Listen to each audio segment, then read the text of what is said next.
So, did you know that the voice actors of Hiccup and Vigo, that they were both in a movie together called The Sorcerer's Apprentice?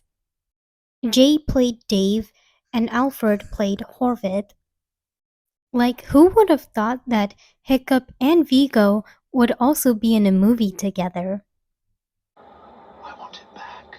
Listen, I threw it in the street. Where's the Grim Hole? It's been a long time. I don't actually know where it is.